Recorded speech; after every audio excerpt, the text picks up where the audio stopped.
Good day, everyone. So we're back again on another session on criminal liability, still under Article 4 of the revised penal code. And this time, we will do a quick understanding on criminal intent.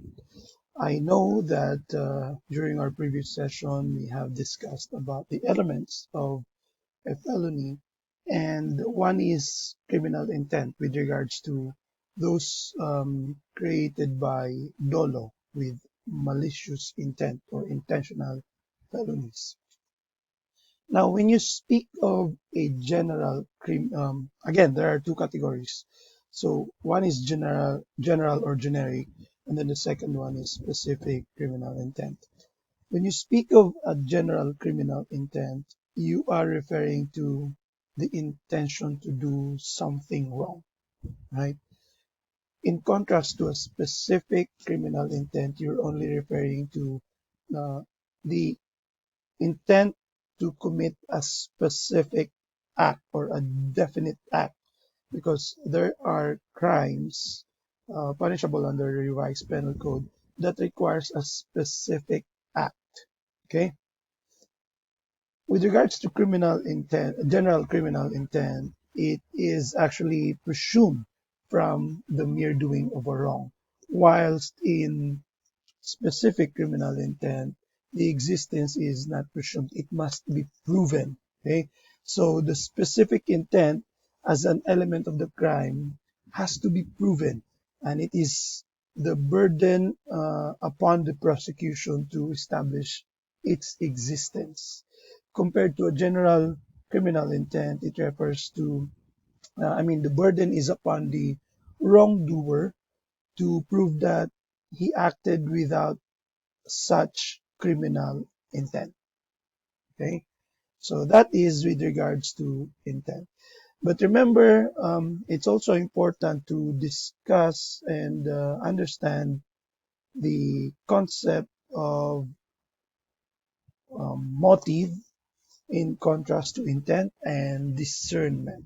So when you speak of intent, it's obviously referring to the determination to do a certain thing, or that aims or purposely uh, under in the mind of the wrongdoer, it establishes the nature and extent of culpability in an intentional felony. Okay, the purpose, the intent refers to the purpose to use a particular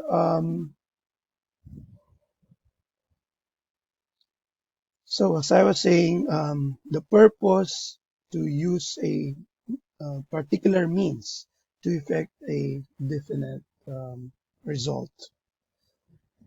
Now, if you speak of discernment, it refers to the mental capacity to tell what is right from wrong, and it is an integral element of intelligence, but not intent. Okay, it's discernment, the ability to distinguish na mali yan right from the very nature of it, right from the very start, or kung tama yan, or that ability to um, identify whether the act you're doing is completely wrong or right. Okay. But when you speak of motive, right, this is the moving power which impels one to action, while intent is the purpose to use a particular means. Okay. So when you speak of motive, it impels one to do an act for a definite result, okay, such as vengeance. That's a motive. Okay, generally it is not a an essential element of a crime. Hence, it need not be proven for purposes of conviction, except in certain cases enumerated um, in the revised penal code. So, what are the instances when a motive is necessary, it becomes material in determining criminal liability.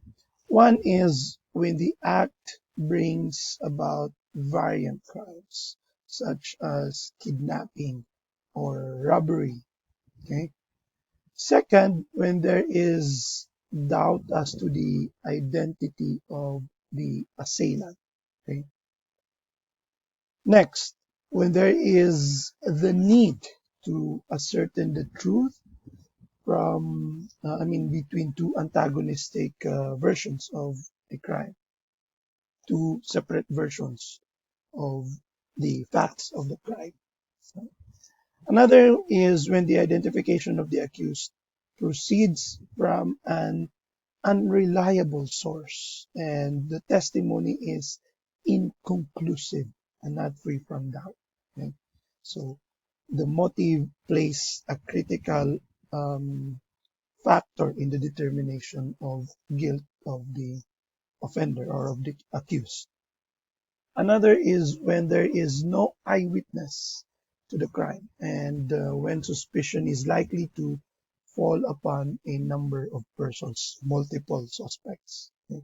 So titingnan sa kanila yung may pinaka um, motibo to conduct or to commit such felony.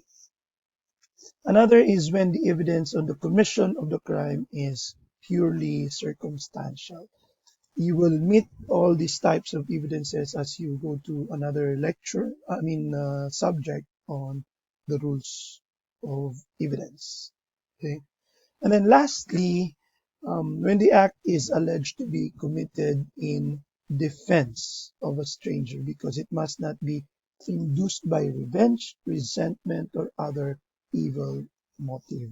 You will meet this, we will be discussing this once we go to the justifying circumstances. That's one of the justified circumstance to defend a stranger, provided that it is not induced by any evil motive such as revenge or resentment. All right. Now, we also will be meeting different terms such as proximate cause and intervening cause, immediate cause. These are some of the terms that we meet in the discussion on criminal liability. So, if you speak of a proximate cause, okay, you are referring to that cause which in natural and continuous sequence, unbroken by any efficient intervening cause, produces the injury without which the result would not have occurred. Okay? Dire-derecho. There's no intervening factor or it's a continuous sequence. Okay? So that is the proximate cause. It's unbroken by any efficient intervening cause. Note that criminal liability exists from the concurrence of um, what we call as the mens rea and the actus reus.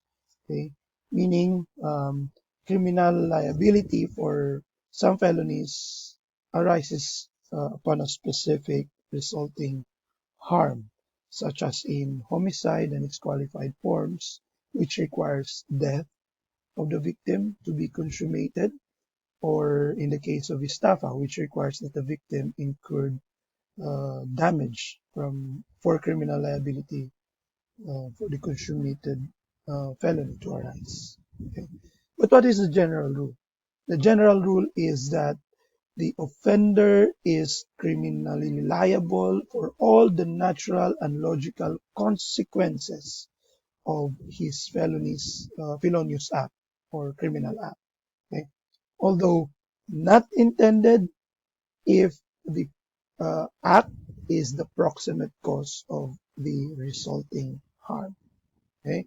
So any person who creates in another person's mind an immediate sense of danger, which causes the latter to do something resulting in the latter's injury, is liable for the resulting injuries. Okay, so if person A creates in the mind of person B that there is um, an immediate danger in his person, which then resulted to say uh, injury, sustaining an injury by person B, then person A is liable for the resulting injuries incurred by or that happened to person B. Okay, that is the most logical sense. Again, the person is still criminally liable, although the wrongful act done be different from that which he intended. So if his purpose in creating that immediate danger in the person for person B, say the intent of person A is for person B to commit suicide, but suicide did not happen, okay, because what happened is a slight physical injuries, then person A would still be liable. Okay. Now there are certain um, cases where we speak of this different resulting harm. Okay. And one is what we call as error in personae. Okay. This refers to mistaken identity of the victim, injuring one person mistaken for another. Right. So as you can see, uh, the actual victim is not the person intended to be harmed. Okay. Not the intended victim. So the aggressor had an error in the person of the victim. Okay. What are the consequences? Okay. So obviously there must be, according to Article 49 of the Revised Penal Code, there must be a penalty for lesser crime in its maximum period. But remember that among the elements of this particular circumstance is that there must be at least two subjects, two persons, um, the actual victim and the intended victim. Okay, and that intent was to kill the intended victim, but eventually um, killed the uh, another person. Okay, so an example would be if A wants to commit murder against the person of B, but eventually, because of his error in identifying the person of B, he has consequently killed C, which is not B. All right, and then another element under Article 3 of the Revised Penal Code is when if A hits C, he should have no criminal liability because of Article 4. His act is a felony. Okay. How about aberratio ictus? Okay. Forgive the illustrations, but that is merely to keep you awake. Okay. When you speak of aberratio ictus, there is a mistake in law. Okay? When the offender intending to do an injury to one person actually inflicts it to another. No? So suntukin mo sana si A wants to punch B, but B and C are next to each other. So umiwas si B, tumama yung suntok ni A to C. Okay? So the blow, or say for instance, if it's a bladed weapon, then supposedly intended by A to